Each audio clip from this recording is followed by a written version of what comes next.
Okay, so for this video, I chose technology number 1, Google Docs Translate feature. This seemed like the easiest one right off the bat to use. When I go into my Google Classroom, and just as an example here under classwork, if I go to collage steps for this particular project, I open it up. It's already in in Google Docs.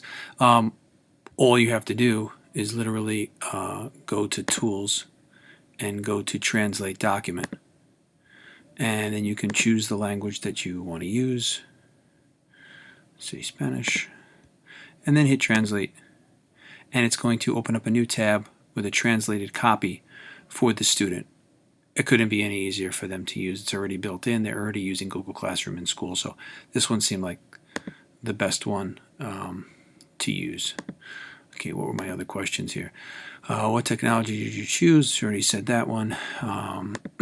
When do you feel it's best appropriate to utilize this tool? So they can use it during any project, obviously, any material that I give them, any Google Doc I give them, anytime that we are exchanging Google Docs or writing within one single Google Doc as a classroom. Describe a scenario would be most appropriate to use. Well, I have many students who speak Spanish, for example, and have little to no English. So this would be perfect for them with any material that I give out.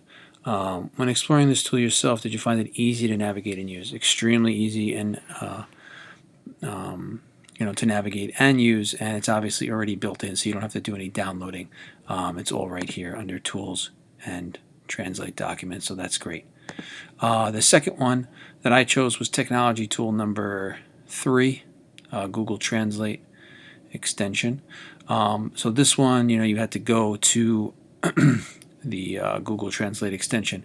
You can see here at the top right corner, I put it in already, and this has some more features that I liked. You open up a document similar to this again, and then once you're here, if you click on that Google Translate, it says reload this page to use the extension. So we're going to hit reload. And then once it loads up, when you select pieces of this and you click on that extension, you see that it comes up with translate this page right here.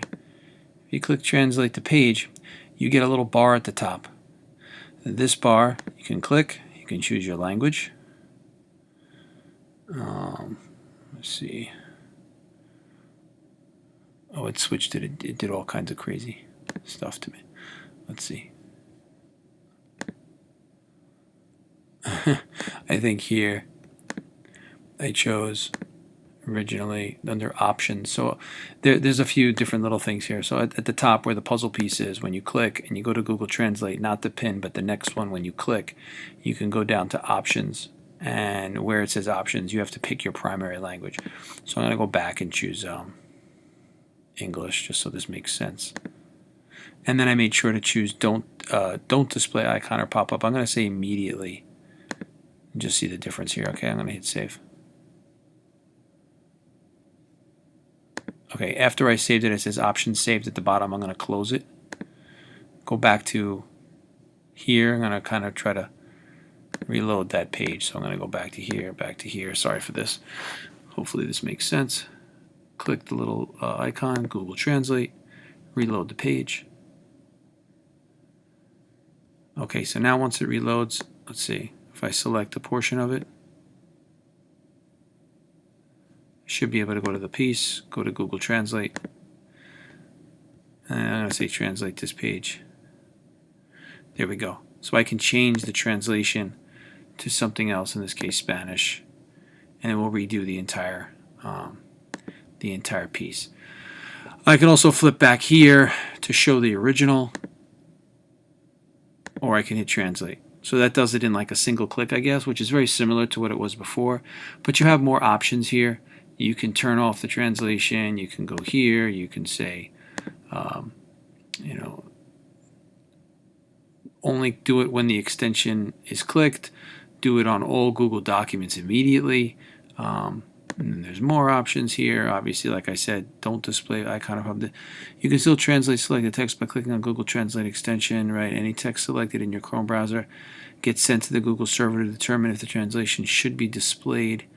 display icon that I can click to show pop-up. So we could try that one too. Save. So when I go back to here and I highlight something, you get this pop-up that comes up, and it gives you it in English. Obviously, if I change it to English, then it'll give it to me in Spanish. So you can kind of go back and forth. This one works, and it works well with the extension, and it has a lot of options. But certainly, I think that the first one that we chose, where we went here and we just went to Tools and Translate Document, worked a heck of a lot better, where you can just choose it. So I would say out of the two, the first one seems to be the quickest, the easiest for the students, so there's no kind of learning curve there.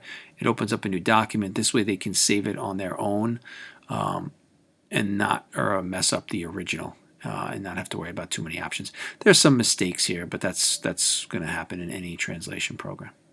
Thanks.